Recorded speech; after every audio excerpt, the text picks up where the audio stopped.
हाय, मैं राहुल सर। कल वॉइस का पार्ट थर्ड लोड नहीं कर पाया, थोड़ा सा तकलीफ है दांत में, तो कल बहुत ज़्यादा तकलीफ में थी, इसलिए रिकॉर्ड नहीं कर पाए। आज तारीख है 27 फरवरी और आज क्लास भी नहीं ले पाए, इसी वजह से बहुत ज़्यादा तकलीफ है, तो इसके लिए सॉरी। आइए देखते हैं वॉइस का टॉपिक आगे। आपको दो पार्ट में हमने बताया, एक तो बेसिक वॉइस का नॉलेज दिए, दूसरा पार्ट में हमने बताया कि बिहेवियर से शुरुआत हो। तो अभी वॉइस हम बेसिक चल रहे हैं, अभी मेन रूल पहुंचे नहीं हैं। आज हम लोग देखेंगे कि एक्टिव वॉइस जब इंट्रोगेटिव में होता है तो उसका पैसिव हम कैसे बनाते हैं। आपकी जानकारी के लिए बता दूं मैं कि इंट्रोगेटिव दो तरह से बनते हैं, या तो WH वर्ड से शुरू करते हुए, और नहीं तो फिर ऑक्सिलरी वर्ब से भी शुरू करते हुए हमारा इंट्रोगेटिव बनता है। और आपको जानकारी होनी चाहिए कि ऑक्सिलरी वर्ब की जो संख्या होती है वो टोटल 24 होती है, जिसमें योगदान मोडल वर्ब का भी होता है और मोडल वर्ब की संख्या टोटल 13 होती है। तो आइए देखते हैं। सबसे पहले लिखा हुआ हेडिंग में passive of interrogative sentence with WH word, जिसमें where, when, why, how to भी आपका आ जाए। तो मेरा मानना है कि मैं अगर रूल में अगर लेके चलूँ, रूल रटना पड़ जाएगा। ऐसा ही क्यों नहीं करते हैं कि पीछे जो दो क्लास हम पार्ट 1 पार्ट 2 देखें उसका मैं बदल लूँ और सीधे मैं इसका एग्जाम्पल ही समझ जाऊँ। एग्जाम्पल अगर मैं समझ जाऊँ तो ये मालूम पड़ जाएगा हमें कि इसका नियम क्या होना चाहिए। तो आइए सबसे पहले एग्जाम्पल पर ही टैग करते हैं। यहाँ लिखा हुआ है where is he playing cricket, वह क्रिकेट कहाँ खेल रहा है। एक्टिव पैसिव का एक नियम होता है कि जो एक्टिव वॉइस कह रहा है पैसिव भी वही सेंस में आना चाहिए। ऐसा नहीं कि वो कुछ और कह रहा है पैसिव बना के कुछ और कहवा दीजिएगा, ऐसी बात नहीं है। तो अगर एक्टिव मेरा इंट्रोगेटिव है तो पैसिव भी मेरा इंट्रोगेटिव ही आना चाहिए। एक्टिव ने पूछा क्या, वह क्रिकेट कहाँ खेल रहा है, कहाँ खेल रहा है, तो आप पैसिव में कहाँ को आप कब में नहीं बदल दीजिएगा, क्यों में नहीं। कहाँ है तो कहाँ ही रहेगा, और कब है तो कब, क्यों है तो क्यों, और कैसे है तो कैसे ही रहेगा। तो यहाँ कहाँ तो पैसिव में भी जब वही चीज होगा, कहाँ खेल रहा है। अब बात होती है कि WH वर्ड से एक्टिव की शुरुआत हुई है, तो पैसिव में थोड़े WH वर्ड को आप हटा दीजिएगा या स्थान बदल दीजिएगा। अगर स्थान बदल दीजिएगा तो भी इंट्रोगेटिव की संरचना गड़बड़ आ जाएगी आपकी। इसीलिए बड़ा स्पष्ट है कि WH वर्ड से अगर इंट्रोगेटिव सेंटेंस तैयार मेरा हो रहा है एक्टिव वॉइस का, तो WH वर्ड से शुरुआत है तो WH वर्ड को आप WH वर्ड में ही उसी स्थान पे आप छोड़ दीजिए पैसिव में। तो वेयर का वेयर हो गया। आपको मैंने बताया था कि अगर एक्टिव वॉइस में सहायक क्रिया की मौजूदगी पहले से हो तो पैसिव में उसका पहले हम सही स्थान दे देते हैं, उसके बाद हम B form plus V3 use करते हैं। तो एक्टिव में सहायक क्रिया की मौजूदगी पहले से है तो हम क्या करते हैं, यहाँ भी हम इज को इज में छोड़ देते हैं, सहायक क्रिया को जीरोक्स पे छोड़ देते हैं। हाँ, अंतर यही है कि यहाँ जो इज है ये ही के लिए आया है, लेकिन यहाँ जो इज है ये जो मेरा ऑब्जेक्ट है, एक्टिव वॉइस का ऑब्जेक्ट है, ये मेरा पैसिव में जाके बन क्या गया है, सब्जेक्ट। यहाँ पे जो इज है ये क्रिकेट के लिए आया है। ठीक है, हो सकता कि ये ऑब्जेक्ट मेरा अगर प्लूरल होता तो वहाँ पे इज को हमें आर में बदलना पड़ जाता, सिंपल, क्योंकि अब तो ये जो ऑब्जेक्ट है इधर आके न बना है सब्जेक्ट, संयोग है सिंगुलर है तो सिंगुलर का सिंगुलर रह गया। चलिए, ऑब्जेक्ट को हमने बना दिया सब्जेक्ट, और जो आपका जो ही होता है उसको हम अंत में भेज देते हैं, कहाँ, तो बाई हिम में भेज देते हैं। ऑब्जेक्ट चल गया सब्जेक्ट में, सब्जेक्ट चल गया बाई हिम ऑब्जेक्ट में। सहायक क्रिया का आपने जीरोक्स कर लिया। अब चाहिए B form plus V3। B का कौन सा रूप चाहिए आपको, बी का चाहिए वही रूप जो मुख्य वर्ब का रूप हो। तो आप देखो यहाँ पर कि मुख्य वर्ब का चौथा रूप है, तो मुख्य वर्ब का चौथा तो बी का भी चौथा, तो बी का चौथा क्या हो गया, बीइंग हो गया बी का चौथा।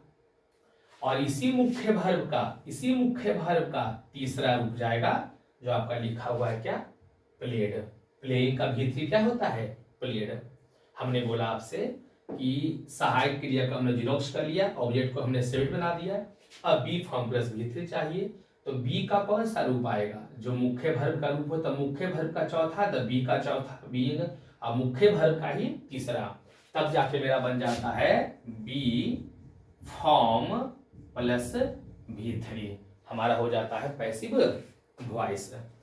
यहां से एक चीज जरूर याद रखिएगा कि अगर एक्टिव वॉइस कंटिन्यूअस एक्शन में हो, है ना, is plus V4 continuous action, यदि एक्टिव वॉइस आपका कंटिन्यूअस एक्शन में हो तो पैसिव का ये कंटिन्यूअस हो गया इज प्लस V4, तो पैसिव का वही ऑप्शन सही माना जाएगा जिसमें BEING बीइंग लिखा हो। याद रखिएगा, कंटिन्यूअस आने का मतलब है कि पैसिव का वही ऑप्शन सही जिसमें बीइंग लिखा हो। एग्जामिनेशन में आपको इतना पढ़ने की जरूरत नहीं होनी चाहिए, ऑप्शन से छाटिए। कंटिन्यूअस है, जिस ऑप्शन में बीइंग नहीं रहेगा उस ऑप्शन गलती काट के सीधे बढ़ते रहेगा आगे। और इसी मेन वर्ब का तीसरा हो गया क्लियर। अब देखिए अगला कहता है यहाँ पर how can you solve this question, आप इस प्रश्न को हल कैसे कर सकते हो। WH वर्ड को हमने WH वर्ड में रख दिया। आप मनाना ईश्वर से कि मॉडल वर्ब से संबंधित सबसे ज्यादा सवाल दागे जाए वॉइस में, इसलिए मैंने बोला कि मॉडल वर्ब की संख्या होती है 13, और मॉडल वर्ब जो होता है वो अपने आप में सिंगुलर भी होता है और अपने आप में प्लूरल भी होता है। मॉडल वर्ब अपने आप में सिंगुलर भी और अपने आप में प्लूरल भी। मैं बोलूं Ram can solve this question, तो राम सिंगुलर तो can singular, we can solve this question, we plural फिर भी हमारा कैन, इसीलिए हमने बोला सिंगुलर प्लूरल मॉडल दोनों होते हैं। तो आपको तो सोचना ही नहीं है कि इधर ऑब्जेक्ट मेरा प्लूरल होगा तो कैन को कहीं और हम बदलेंगे, सिंगुलर प्लूरल कुछ और है, कैन कैन। एक चीज और नरेशन में होता है, कैन को ले जाते हैं कुड में, अगर पास्ट मिले तो विल को वुड में, ऐसे सेल को शुड में। लेकिन क्या है यहाँ वॉइस में क्या है, अगर कैन लिखा हुआ है हमारा एक्टिव वॉइस में तो पैसिव का वही ऑप्शन सही होगा जिसमें CAN कैन ही लिखा होना चाहिए। अगर पैसिव के ऑप्शन में कैन को छोड़कर कोई दूसरा मॉडल वर्ब मिल जाए तो सबसे पहले उस ऑप्शन को हम गलत कर देंगे, ये तय हो। तो how can you solve this question, तो हाउ का WH वर्ड का WH वर्ड हो गया हमारा, मॉडल वर्ब का मॉडल वर्ब हो गया, जो हमारा यू है ये हमारा चला आ गया, कहाँ गया, बाई यू में, और जो मेरा दिस क्वेश्चन है वो यहाँ चला गया सब्जेक्ट में, दिस क्वेश्चन क्लियर ना। तो हाउ कैन दिस क्वेश्चन, अब आपको चाहिए क्या, ये तो आपने हाउ का हाउ लिख दिया, सहायक क्रिया को जीरोक्स कर लिए मॉडल वर्ब को, इस यू सब्जेक्ट को आप ऑब्जेक्ट में ले आए, ऑब्जेक्ट को दिस क्वेश्चन को सब्जेक्ट बना दिए। अभी तक आपका पूरा नहीं हुआ, बी फॉर्म प्लस भी3 चाहिए, तो बी का कौन सा रूप होगा, जो मुख्य वर्ब का रूप होगा। जब ये कैन है तो पक्का है कि वर्ब का पहला रूप ही होगा। जब कोई मॉडल वर्ब का प्रयोग किया गया है एक्टिव वॉइस में तो कन्फर्म है कि उसमें वर्ब का पहला रूप ही होगा। तो वर्ब का पहला रूप हो गया सोल्व, तो बी का पहला, तो बी का पहला तो हम आपको MR लिखाएं और बी भी लिखाएं। तो जिस तरह से एक्टिव वॉइस में हमने पार्ट 2 में पढ़ा था, पार्ट 2 वॉइस में कि LET लेट रहता है तो V1 के रूप में बी मुखिया खुद आएगा, उसी प्रकार जब मॉडल वर्ब प्रयोग जब रहता है ना तो पक्का है कि वर्ब का तो पहला रूप ही आएगा। तो कंफर्म हो जाना चाहिए कि बी का भी पहला आएगा, तो बी में MR मत लिखिएगा। जब मॉडल वर्ब रहता है तो उस अवस्था में मेन वर्ब V1, तो बी का V1 और बी के V1 में मुखिया खुद आता है। यानी जिस पैसिव वॉइस में मॉडल वर्ब आपको दिख जाए उसमें बी का कोई बाल बच्चा नहीं आना चाहिए, बी मुखिया खुद आना चाहिए V1 के रूप में। क्यों V1? क्योंकि एक्टिव में मॉडल वर्ब तो वर्ब का पहला, तो मुख्य वर्ब का पहला तो बी का भी पहला, बी ऐसी मुख्य वर्ब का तीसरा, तो सोल्व का क्या हो जाएगा, सोल्व्ड। यानी दो चीज क्लियर हो गई, LET लेट रहेगा तो V1 के रूप में मुखिया खुद आएगा, और 13 मॉडल हर में से कोई भी मौजूद रहेगा पैसिव वॉइस में तो वहां भी BEB मुखिया खुद आना चाहिए। अगर पैसिव वॉइस के ऑप्शन में आपको मॉडल हर मिल जाए और बी का कोई बाल बच्चा का दर्शन दे जाए, उसी वक्त उस ऑप्शन को गलत काट दीजिएगा, उस नजर भी ले जाना गुनाह है। तो ये हमारे हुए। अब देखो यहां से नियम क्या बना। WH वर्ड, सहायक क्रिया, subject, main verb, object. Passive क्या बना, WH वर्ड का WH वर्ड, सहायक क्रिया जीरोक्स, ऑब्जेक्ट को इधर ले गए तो ऑब्जेक्ट इनटू सब्जेक्ट, ऊपर से अब मेन वर्ब जयमार ऊपर रहेगा तो इसके अनुसार से बी फॉर्म प्लस भी इसी का V3, सब्जेक्ट है तो by plus subject into object. Simple, हमारा क्लियर हो गया एक।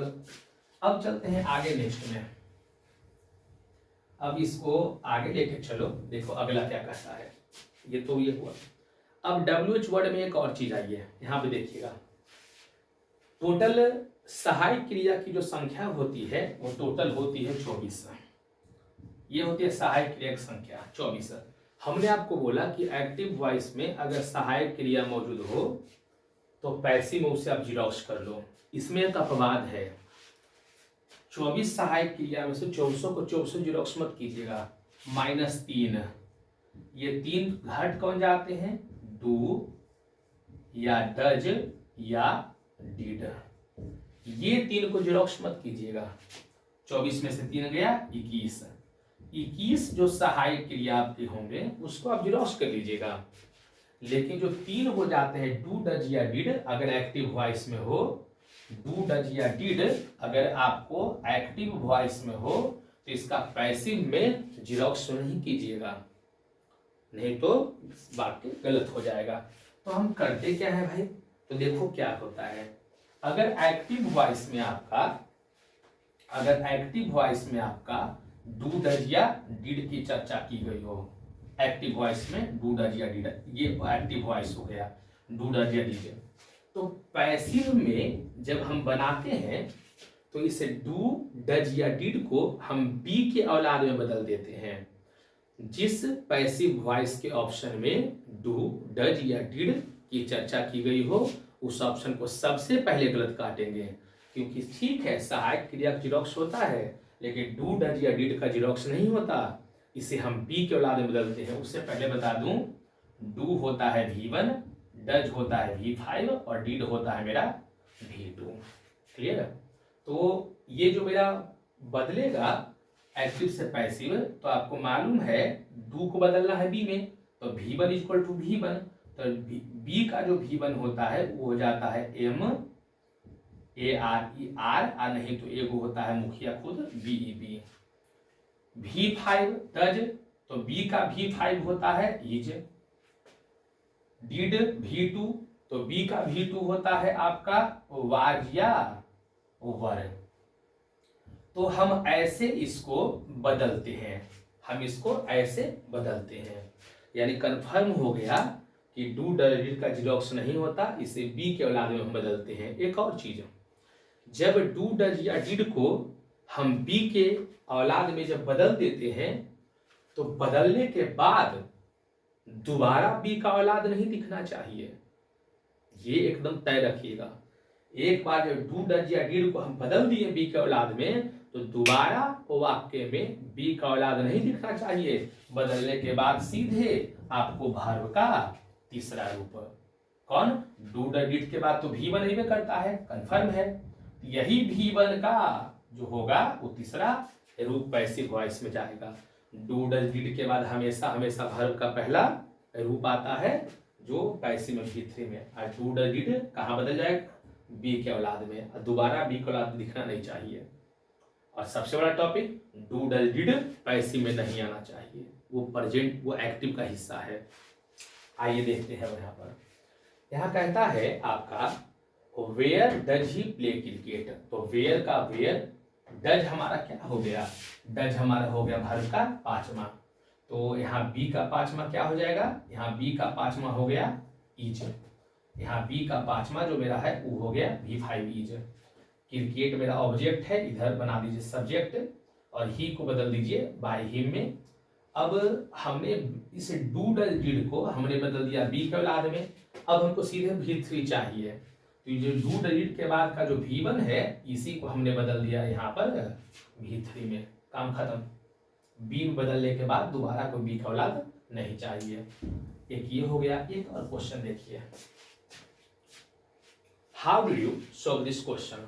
हाउ का हाउ, डिड हमारा पास्ट का है तो ये V2 हो गया, तो V2 बदलता है कहाँ, डिड हमारा बदलता है वाजिया वर्ग में, तो वाजिया वर्ग में, तो दिस क्वेश्चन सिंगुलर है, इधर आके बन गया मेरा सब्जेक्ट, सब्जेक्ट कैसा हो गया सिंगुलर, इसीलिए सिंगुलर में रह गया वाज। ये भी मेरा कैमा रूप हो गया बी का, V2 हो गया, तो ये मेरा हो गया बी। दिस क्वेश्चन यू चला गया बाई यू में, ये वाला यू यहाँ सब्जेक्टिव केस है, यहाँ पे यू ऑब्जेक्टिव केस है, सब्जेक्ट, और यहाँ पे ये हो गया मेरा ऑब्जेक्ट। अब डिड के बाद का जो V1 है इसी को हम यहाँ पे लेकर चल जाएंगे वर्ब का तीसरा रूप में, हो गया। डिड को बदल दिए बी के औलाद में, और सीधे इसके बाद का जो V1 है वो चल गया मेरा V3 में, कंफर्म हो गया, काम खत्म। तो डू डज डिड को हम बदलते हैं बी के औलाद में, इसको जीरोक्स हम नहीं करते, यहाँ से वही नियम यहाँ पे लिखा हुआ है, WH वर्ड डू डज या did plus subject plus V1 object, question mark.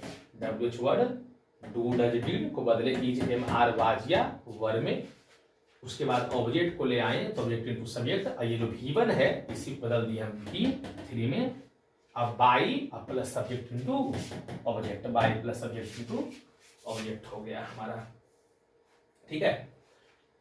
तो एक ये भी हमने देख लिया कि सहायक क्रिया का कॉपी करते हैं, लेकिन डू डज डिड रहे तो उसका जीरोक्स हम नहीं करते।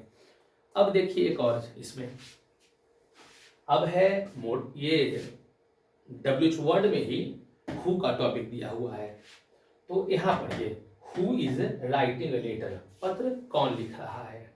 एक होता है राम ने रावण को मारा, फिर पैसिव का हुआ रावण राम के द्वारा मारा गया, तो पत्र कौन लिख रहा है, पत्र किनके द्वारा लिखी जा रही है, तो क्वेश्चन है क्वेश्चन मार्क, तो WH वर्ड तो शुरू में रखा जाएगा, यही तो क्वेश्चन कर रहा है, कौन लिख रहा है और किनके द्वारा लिखी जा रही है, पैसिव में हो गया।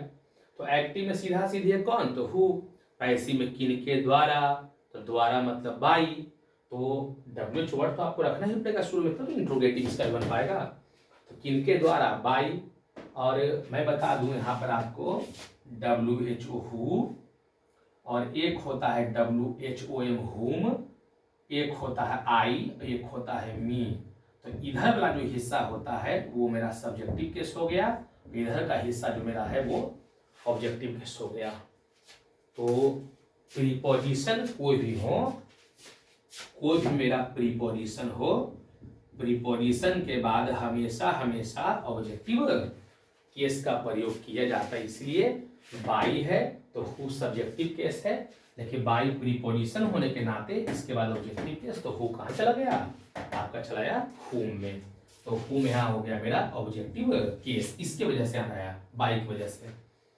अब सहायक क्रिया का हम जीरोक्स करते हैं, तो सहायक क्रिया में संख्या 24, तो 3 को छोड़कर डू डज या डिड को छोड़कर बाकी 21 को जीरोक्स करते हैं। तो ईज है तो ईज का जीरोक्स कर लीजिए, ईज का ईज हो गया।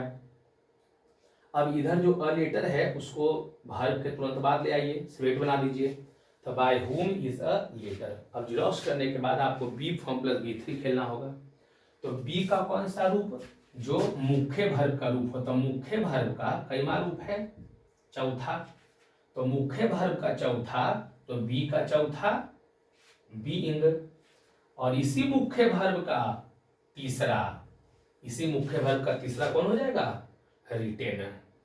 तो बी का वही रूप जो मुख्य वर्ब का रूप, तो चौथा, तो बी का चौथा बीइंग, इसी मुख्य वर्ब का तीसरा इसके बाद, तो हो गया राइटिंग का V3 रिटेन हो गया। अभी कुछ देर पहले आपको बोले थे कि एक्टिव वॉइस में गलती से भी अगर कंटिन्यूअस एक्शन का जिक्र V4 का, तो पैसिव का वही ऑप्शन सही होगा जिसमें हमारा बीइंग लगा हो, ठीक है, याद रखिएगा।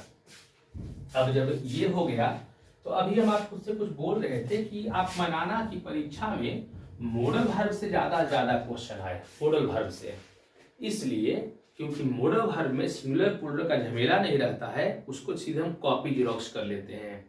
और पैसिव में जब मॉडल वर्ब का जिक्र होता है तो बीईबी जो है पैसिव की संरचना में आती है, वो मुखिया बीईबी V1 के रूप में खुद आना चाहिए। Who can solve this question, इस प्रश्न को कौन हल कर सकता है? हु कौन हल कर सकता है, किनके द्वारा हल की जा सकती है? तो हु कहाँ गया, बाय हुम में, हु चला गया बाय हुम में, कैन का कैन हो गया, दिस क्वेश्चन ऑब्जेक्ट है, यहाँ पे बन गया आपका, यहाँ पे आपका बन गया सब्जेक्ट। अब कैन है तो पक्का है कि वर्ब का पहला रूप ही होगा, तो वर्ब बी का कौन सा रूप आता है, जो मुख्य वर्ब का रूप हो, तो मुख्य वर्ब का पहला, तो बी का पहला बी खुद आएगा, बी का पहला बी खुद आएगा। इसी मुख्य वर्ब का तीसरा, तो स्वर्ब का तीसरा सोड, अब बी का कौन, तो मुख्य वर्ब का जितना नंबर रूप तो V1, तो बी का V1 बी। नहीं तो ऐसे समझिए, जब मॉडल वर्ब का प्रयोग हो वाक्य में तो उसमें बीईबी खुद आना चाहिए प्लस V3। मैं फिर से एक बार बोल दूं, जिस पैसिव वॉइस में मॉडल वर्ब 13 में से कोई भी प्रयोग हो उसमें आपको बीईबी लिखा होना चाहिए प्लस V3। देखिए यहाँ पर who by whom auxiliary verb main verb plus object, object into subject, अब मेन वर्ब से उठा लीजिए be form plus V3 question mark, तो हु बदलता है बाय हुम में, ये भी हमारा टॉपिक क्लियर हो गया। अब चलते हैं आगे नेक्स्ट में। एक टॉपिक आपको यहाँ पे दिया हुआ है, अब देखो इसमें क्या कह रहा है, एक और है who bought a new car, who bought a new car, WH word के बाद सीधे मेन वर्ब है, who bought a new car, तो WH वर्ड के बाद सीधे मेन वर्ब है, तो मेन वर्ब प्रेजेंट या पास्ट रहेगा, तो who bought a new car, तो यहाँ पे आप देखो क्या है कि हु के बाद V2 लिखा हुआ है, तो हु है जो चलाया कहाँ मेरा, बाय हुम में, बाय हुम में हमने यूज किया, इसमें सहायक क्रिया है ये नहीं है। हम बहुत देर से आपको बोल रहे थे कि सहायक क्रिया को जेरॉक्स कर लो, तो है ये नहीं है तो जेरॉक्स किस कीजिएगा, तो चलिए कोई दिक्कत नहीं है, मेन वर्ब तो है ये है, तो मेन वर्ब है, तो मेन वर्ब को तो देखते हुए हम लोग बी फॉर्म का बी का रूप यूज करते हैं, मेन वर्ब का जितना नंबर रूप रहेगा बी का उतना नंबर रूप लिखा जाएगा, प्लस उसी मेन वर्ब का तीसरा उसके तुरंत बाद, तो who bought a new car, तो हु गया बाय हु में, बाउट का रूप V2, तब बी का V2 वाज या वर, अ न्यू कार है ना, इधर लाएंगे तो बन गया मेरा सब्जेक्ट, सब्जेक्ट कैसा है मेरा सिंगुलर, तो V2 बी मुख्य वर्ब का V2, तो बी का V2 वाज या वर, सिंगुलर को देखते हुए वाज, न्यू कार, इसी मेन वर्ब का तीसरा, संयोग ऐसा है कि इसका तीसरा जो होता है वो आपका बाउटे होता है, हो गया, क्या लिखा गया, हु कहाँ गया बाय हुम में, मेन वर्ब रहेगा, तो V1 जब रहेगा हमारा तो ये चला जाएगा कहाँ, M और R में, V5 रहेगा तो मेरा चलाएगा इज में, और V2 रहेगा तो मेरा चलाएगा वाज या वर में, ई बी का 5 होता है, ई बी का V1 होता है, आई दोनों होता है बी का V2, तो देखो समझ कर गया ना अपना अपना। तो आज आपको हम दिए WH वर्ड से पैसिव एक्टिव वॉइस की शुरुआत होती है, जो इंट्रोगेटिव तैयार होता है, उसके बारे में हमने आपसे बात की है। अगले पार्ट में आपको हम बताएंगे कि पैसिव वॉइस की शुरुआत सहायक क्रिया से होती है, जो इंट्रोगेटिव संरचना होती है उसको कैसे देखते हैं। Thank you. वीडियो अच्छा लगे शेयर कीजिए, बहुत सारे लोग अभी तक सब्सक्राइब नहीं किए हैं, तकरीबन 30% लोग, प्लीज सब्सक्राइब। आप जो आज देखें टॉपिक उस पर आइए, एक दो इरर देख लेते हैं। पहले क्या है, एग्जाम में पूछे हुए हैं, कहता हु बिल्ट द ताजमहल। सबसे पहले आपको जानकारी में होना चाहिए कि मेरा WH वर्ड के बाद जो मेरा वर्ब आ रहा है वो कितने नंबर रूप में है। तो ये बिल्ट है जो आपका V1 नहीं है, ये जो आपका है BUILD और BUILT, एक होता है ना बिल्डिंग, उसी का बिल्ट है। नहीं समझ में आता है तो ING दोनों में जोड़ के देख लीजिए आपको किसमें अच्छा लग रहा है, क्योंकि ING हमेशा वर्ब का पहला रूप में जुड़ता है। आप कभी आज तक बोले हैं बिल्डिंग? नहीं, हम बोलते हैं बिल्डिंग, मतलब पक्का है बिल्ड हमारा वर्ब का पहला रूप है, बिल्ट हमारा V1 नहीं है, बिल्ट जो है हमारा वर्ब का दूसरा रूप होता है। तो हु के बाद जो बिल्ट है ये हमारा वर्ब का दूसरा रूप है। हु कहाँ गया? बाय होम में। टोटल में आपका बाय होम लिख के भाग गया है। यहाँ से आपका तो ऑप्शन छट नहीं सकता, लेकिन हाँ आपको हम बताएं लास्ट टॉपिक में कि V1 या V5 या V2 रहे तो हम बदल देते हैं इज MR वाज या वर में। तो ये V2 है। बी का कौन सा रूप आता है? जो मुख्य वर्ब का रूप हो। मुख्य वर्ब का कैमा रूप है? दूसरा, तो बी का भी दूसरा आएगा। तो मुख्य वर्ब का दूसरा तो बी का दूसरा, तो बी का दूसरा होता है वाज या वर, वाज या वर। तो ऐसा करते हैं, सबसे पहले इस हेड वाले को काट देते हैं, इसमें हेड है तो ऑप्शन नंबर डी कट गया। तो वाज या वर चाहिए, देखो तो इसमें नंबर सी में कहीं पर वाज लिखा हुआ है या वर? नहीं ना, तो ऑप्शन नंबर सी भी आप काट दो। हमको V2 है मुख्य वर्ब का, तो बी का V2 वाज या वर चाहिए। अब आप ए बी में फाइट कर लो, इंट्रोगेटिव है ना, यानी सहायक क्रिया पहले होना चाहिए। बाय हुम वाज सहायक क्रिया, V2 हो गया, और बिल्ट V2 है, और बिल्ट अपने आप में वर्ब का तीसरा रूप भी है। तो वाज सहायक क्रिया, द ताजमहल सब्जेक्ट, तब मुख्य वर्ब इंट्रोगेटिव। बी में देखो क्या किया है, द ताजमहल सब्जेक्ट को पहले लिख दिया है, तब जाके लिखा है सहायक क्रिया, तब जाके मुख्य क्रिया। ये जो सेंटेंस की संरचना लिखा है, लिख कैसा दिया है? अफर्मेटिव लिख दिया है। अफर्मेटिव लिखकर क्वेश्चन मार्क मारता है या बौड़ा गया है, इसको ऐसी गलती काट दीजिए। तो ऑप्शन में कौन चल गया? ए। मुख्य वर्ब का दूसरा, इसीलिए बी का दूसरा वाज या वर, ताजमहल सिंगुलर तो वाज, ऐसी मुख्य वर्ब का तीसरा बिल्ट। इंट्रोगेटिव इसलिए सहायक क्रिया, उसके बाद सब्जेक्ट और उसके बाद मुख्य वर्ब। एक हमारा ये बन गया। एक और देख लीजिए, WH वर्ड से ही एक और टॉपिक देख लीजिए, उसका हम कैसे छाड़ते हैं। आइए देखते हैं उसको भी। ये रहा आपका टॉपिक, ये अगला हमारा। अब आप देखो यहाँ पे क्या कह रहा है, WH वर्ड वेयर। देखो सब में टोटल में वेयर का वेयर लिख दिया है। अब यहाँ पे क्या है? वेयर किसके चलते लिखा है? दे के चलते। Where they were they planning the cricket match. तो ऐसा करो, सबसे पहले यहाँ पे ये मुख्य वर्ब का चौथा है ना, हमने आपको क्या बताया कि जब एक्टिव वॉइस में एक्शन कंटिन्यूअस मोड में हो तो जिसमें बीइंग लिखा हुआ नहीं रहेगा उसको आप सबसे पहले काट दो। दूसरा चीज, अगर एक्टिव वॉइस मेरा पास्ट में है तो पैसिव भी पास्ट में, एक्टिव प्रेजेंट में है तो पैसिव भी प्रेजेंट में, एक्टिव फ्यूचर में है तो पैसिव भी फ्यूचर में। तो ये पास्ट है तो प्रेजेंट वाला भी सबसे पहले काट दीजिए। हैज क्या है मेरा? प्रेजेंट है, कट गया। ई है पास्ट में, सी मेरा ऑप्शन कौन सी है? विल, फ्यूचर है, कट गया हमारा। अब आइए यहाँ पर वेयर वाज V4 है, मतलब बीइंग हमको चाहिए। देखो तो ऑप्शन नंबर ए में कहीं बीइंग है लिखा हुआ? कहीं भी लिखा हुआ नहीं है। Option number A issue cut गया, आंसर कौन निकल गया हमारा? डी। ए कट गया बीइंग नहीं रहने की वजह से, बी कट गया एक्टिव पास्ट में, बी पैसिव प्रेजेंट में है, कट गया। सी कैसे कट गया? एक्टिव है पास्ट में, पैसिव दे दिया फ्यूचर में, सी कट गया, आंसर में बचा डी। समझ में आई बात?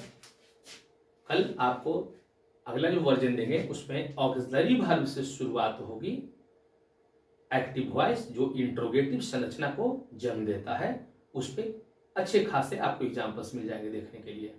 Thank you.